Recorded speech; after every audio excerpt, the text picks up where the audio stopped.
ओम श्री गणेशाय नमः। ओम नमः शिवाय। मैं अभिजीत शर्मा योगिक स्वाध्यायम के हमारे पॉडकास्ट शिव पुराण विद अभिजीत में आप सभी का एक बार पुनः हार्दिक अभिनंदन करता हूँ। तो चलिए आज हम अपने अगले एपिसोड को आरंभ करते हैं। आज हम श्री शिव पुराण की दूसरी संहिता रुद्र संहिता के तीसरे खंड पार्वती खंड के 27वें अध्याय से आगे बढ़ेंगे।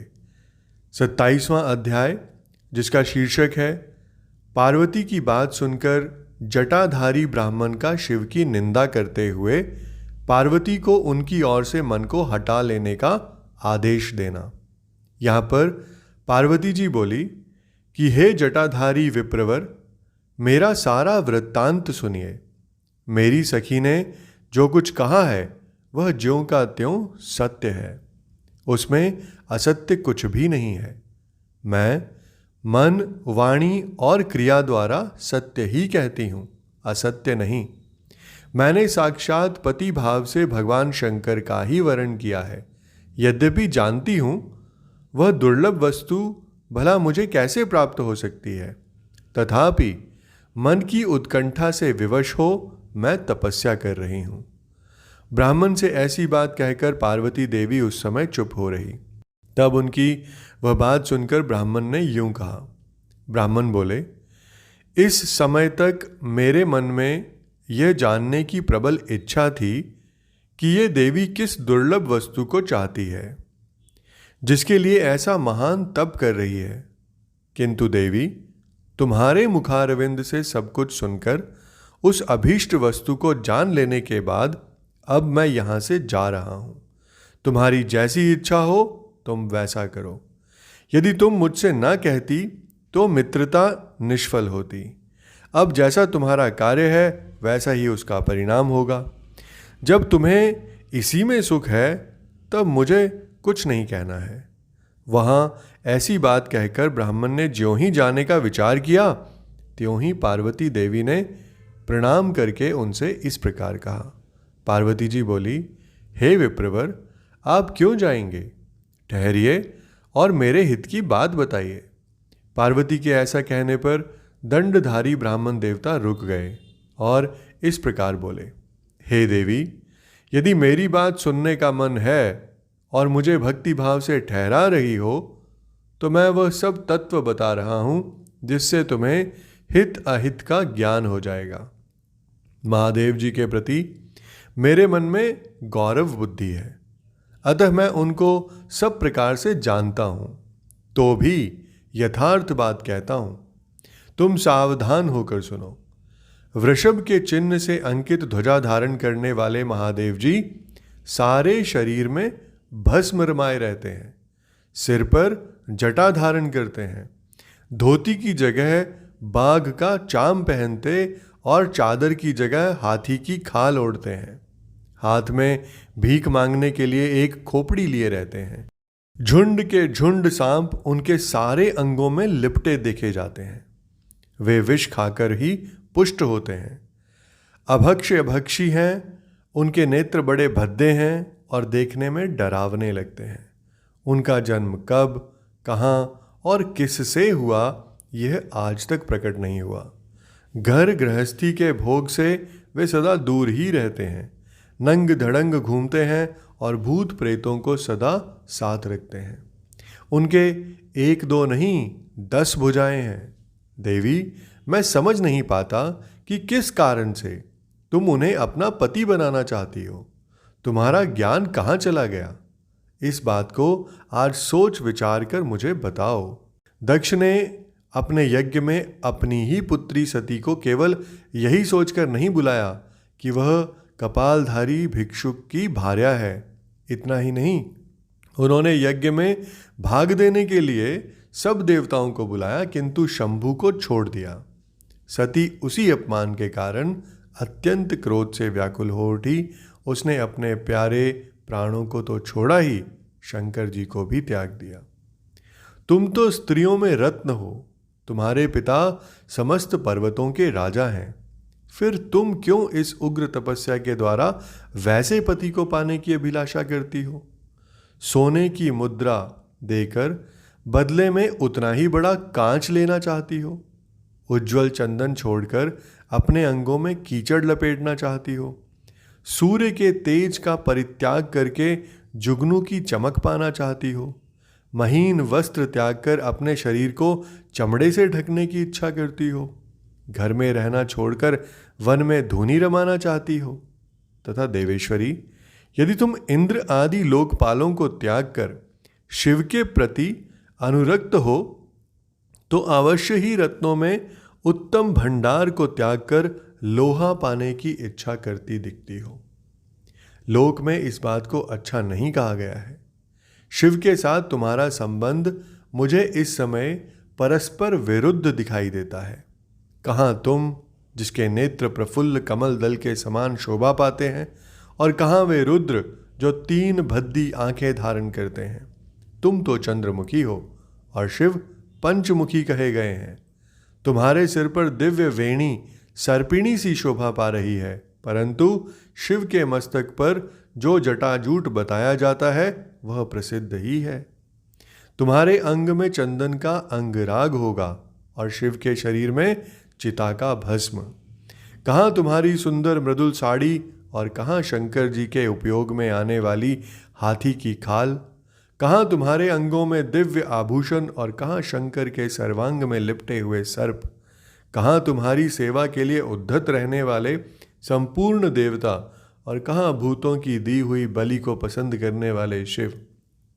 कहाँ तो मृदंग की मधुर ध्वनि और कहाँ डमरू की डिमडिम। कहाँ भेरियों की सामूहिक गड़गड़ाहट और कहाँ अशुभ श्रृंगी नाद। कहाँ ढक्का का शब्द और कहाँ अशुभ गलनाद। तुम्हारा यह उत्तम रूप शिव के योग्य कदापि नहीं है। यदि उनके पास धन होता तो वे दिगंबर नंगे क्यों रहते? सवारी के नाम पर उनके पास एक बूढ़ा बैल है और दूसरी कोई भी सामग्री उनके पास नहीं है। कन्या के लिए ढूंढे जाने वाले वरों में जो नारियों को सुख देने वाले गुण बताए गए हैं, उनमें से एक भी गुण भद्दी आंख वाले रुद्र में नहीं है। तुम्हारे प्रिय काम को भी उन हर देवता ने दग्ध कर दिया और तुम्हारे प्रति उनका अनादर तो तभी देख लिया गया जब वे तुम्हें छोड़कर अन्यत्र चले गए। उनकी कोई जाति नहीं देखी जाती, उनमें विद्या तथा ज्ञान का भी पता नहीं चलता। पिशाच ही उनके सहायक हैं और विष तो उनके कंठ में ही दिखाई देता है। वे सदा अकेले रहने वाले और विशेष रूप से विरक्त हैं। इसलिए तुम्हें हर के साथ अपने मन को नहीं जोड़ना चाहिए। कहाँ तुम्हारे कंठ में सुंदर हार और कहाँ उनके गले में नर मुंडों की माला। देवी, तुम्हारे और हर के रूप आदि सब एक दूसरे से विरुद्ध हैं, अतः मुझे तो यह संबंध नहीं रुचता। फिर तुम्हारी जैसी इच्छा हो वैसा तुम करो। संसार में जो कुछ भी असद्वस्तु है वह सब तुम स्वयं चाहने लगी हो। अतः मैं कहता हूं कि तुम उस असक्त की ओर से अपने मन को हटा लो, अन्यथा जो चाहो वो करो, मुझे कुछ नहीं कहना है। इसके बाद ब्रह्मा जी नारद जी को बताते हैं कि ये बात सुनकर पार्वती शिव की निंदा करने वाले ब्राह्मण पर मन ही मन कुपित हो उठी और उससे इस प्रकार बोली। माता पार्वती बोली, बाबा जी, अब तक तो मैंने ये समझा था कि कोई दूसरे ज्ञानी महात्मा आ गए हैं, परंतु अब सब ज्ञात हो गया है। आपकी कलई खुल गई है। आपसे क्या कहूँ, विशेषतः उस दशा में जब आप अवध्य ब्राह्मण हैं। ब्राह्मण देवता, आपने जो कुछ कहा है वह सब मुझे ज्ञात है, परंतु वह सब झूठा ही है, सत्य कुछ नहीं है। आपने कहा था कि शिव को जानता हूँ। यदि आपकी यह बात ठीक होती तो आप ऐसी युक्ति एवं बुद्धि के विरुद्ध बात नहीं बोलते। यह ठीक है कि कभी कभी महेश्वर अपनी लीला शक्ति से प्रेरित हो तथाकथित अद्भुत वेश धारण कर लिया करते हैं, परंतु वास्तव में वे साक्षात परब्रह्म परमात्मा हैं। उन्होंने स्वेच्छा से ही शरीर धारण किया है। आप ब्रह्मचारी का स्वरूप धारण कर मुझे ठगने के लिए उद्धत हो यहाँ आए हैं और अनुचित एवं असंगत युक्तियों का सहारा ले छल कपट से युक्त बातें बोल रहे हैं। मैं भगवान शंकर के स्वरूप को भली भांति जानती हूँ, इसलिए यथा योग्य विचार करके उनके तत्व का वर्णन करती हूँ। वास्तव में शिव निर्गुण ब्रह्म हैं, कारणवश सगुण हो गए हैं। वे जो निर्गुण हैं, समस्त गुण जिनके स्वरूपभूत हैं, उनकी जाति कैसे हो सकती है? वे भगवान सदाशिव समस्त विद्याओं के आधार हैं।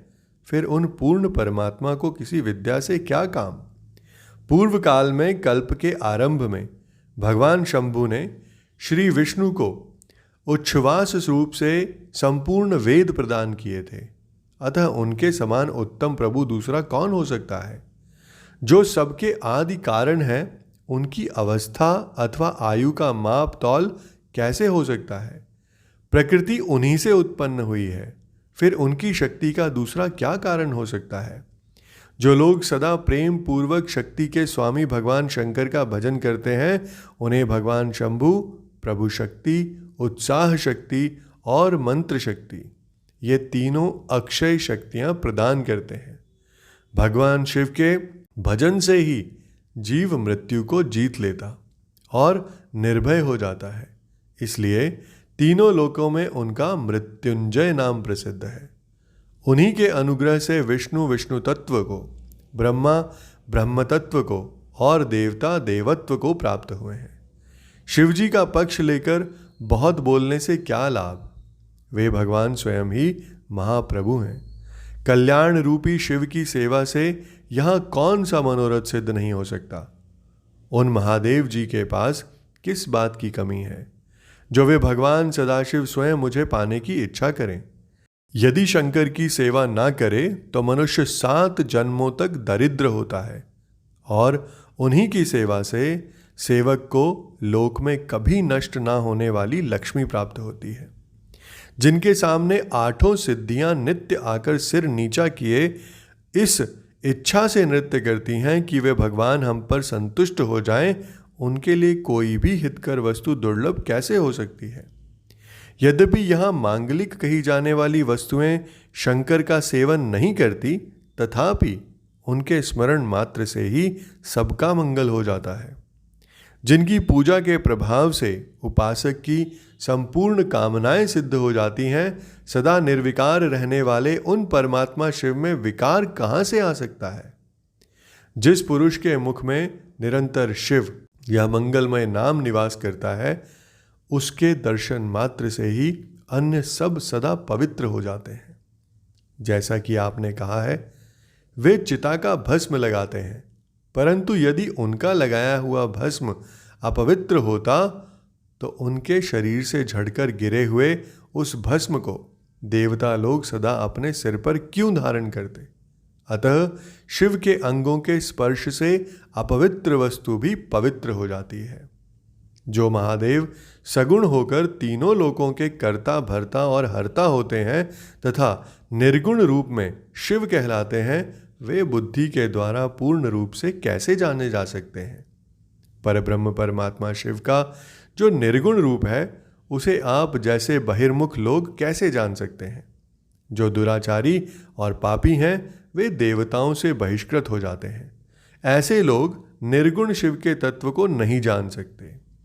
जो पुरुष तत्व को न जानने के कारण यहाँ शिव की निंदा करता है, उसके जन्म भर का सारा संचित पुण्य भस्म हो जाता है। आपने जो यहाँ अमित तेजस्वी महादेव जी की निंदा की है और मैंने जो आपकी पूजा की है, उससे मुझे पाप की भागिनी होना पड़ा है। शिवद्रोही को देखकर वस्त्र सहित स्नान करना चाहिए। शिवद्रोही का दर्शन हो जाने पर प्रायश्चित करना चाहिए। इतना कहकर माता पार्वती जी उस ब्राह्मण पर अधिक रुष्ट होकर यूं बोली, अरे रे दुष्ट, तूने कहा था कि मैं शंकर को जानता हूं, परंतु निश्चय ही तूने उन सनातन शिव को नहीं जाना है। भगवान रुद्र को तू जैसा कहता है वे वैसे ही क्यों ना हो, उनके जैसे भी बहुसंख्यक रूप क्यों ना हो। सत्पुरुषों के प्रियतम नित्य निर्विकार वे भगवान शिव ही मेरे अभीष्टतम देव हैं। ब्रह्मा और विष्णु भी कभी उन महात्मा हर के समान नहीं हो सकते। फिर दूसरे देवताओं की तो बात ही क्या है, क्योंकि वे सदैव काल के अधीन हैं। इस प्रकार अपनी शुद्ध बुद्धि से तत्व का विचार कर मैं शिव के लिए वन में आकर बड़ी भारी तपस्या कर रही हूँ। वे भक्त वत्सल सर्वेश्वर शिव ही हम सबके परमेश्वर हैं। दीनों पर अनुग्रह करने वाले उन महादेव को ही प्राप्त करने की मेरी इच्छा है। इसके बाद ब्रह्मा जी नारद जी को बताते हैं कि हे नारद, ऐसा कहकर गिरिराज नंदिनी गिरिजा चुप हो गई और निर्विकार चित्त से भगवान शिव का ध्यान करने लगी। देवी की बात सुनकर वह ब्रह्मचारी ब्राह्मण ज्यों ही कुछ फिर कहने के लिए उद्यत हुआ, त्यों ही शिव में आसक्त चित्त होने के कारण उनकी निंदा सुनने से विमुख हुई पार्वती अपनी सखी विजया से शीघ्र ही यूं बोली।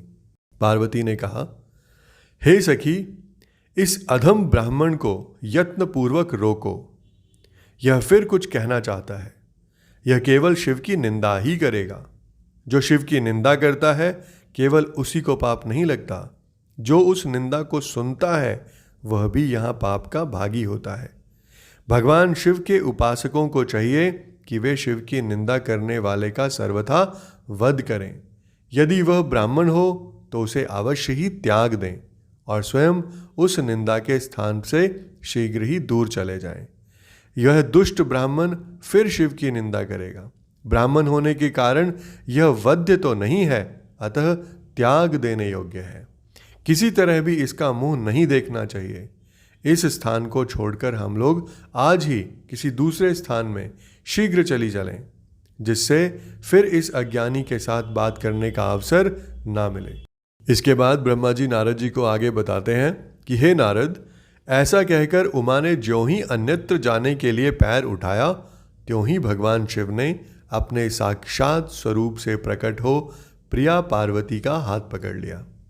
शिवा जैसे स्वरूप का ध्यान करती थी, वैसा ही सुंदर रूप धारण करके शिव ने उन्हें दर्शन दिया।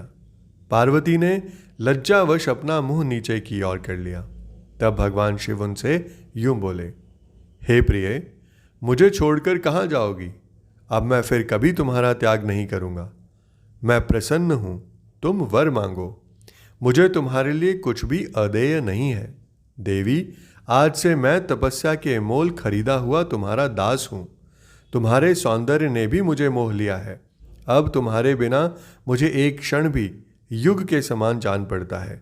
लज्जा छोड़ो, तुम तो मेरी सनातन पत्नी हो। गिरिराज नंदिनी महेश्वरी, मैंने जो कुछ कहा है उस पर श्रेष्ठ बुद्धि से विचार करो।